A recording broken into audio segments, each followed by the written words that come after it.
Pakistan likely to join Turkey's Kaan, 5th-generation fighter jet project.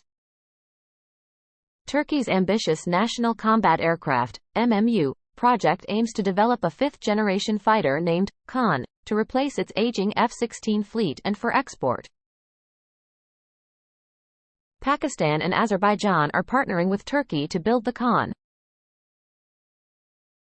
The level of cooperation between Azerbaijan and Turkish aerospace industries in developing the Kaan has not been specified.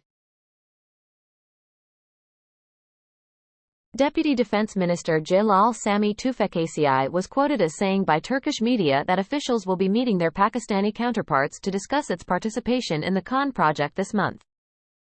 Kaan, in which close to 200 officials and engineers already take part in the development of this program, and I thank you very much for this. Pakistan already has experience in aircraft building, with participation having successfully executed the JF-17 project along with China.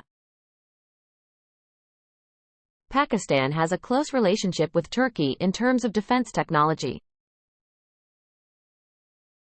The JF-17 fighter is fitted with a Aselsan-made targeting pod. As per reports, Islamabad will be tasked with manufacturing multiple subsystems for the Kaan fighter. The 21 meters jet will be able to fly at speeds of Mach 1.8, 2,222 kmph, thanks to its twin engines, which can produce 13,000 kilograms thrust each. Kaan will be armed with missiles such as Göktürk, Sami, Kuzgun, and MBDA's Meteor. Turkish Aerospace Industries intends to develop a double-seat variant to enhance its MUM-T, manned-unmanned teaming, capability, allowing the aircraft to coordinate and manage drones during missions. Thank you for watching DefenseMirror.com. Subscribe the channel and share the video.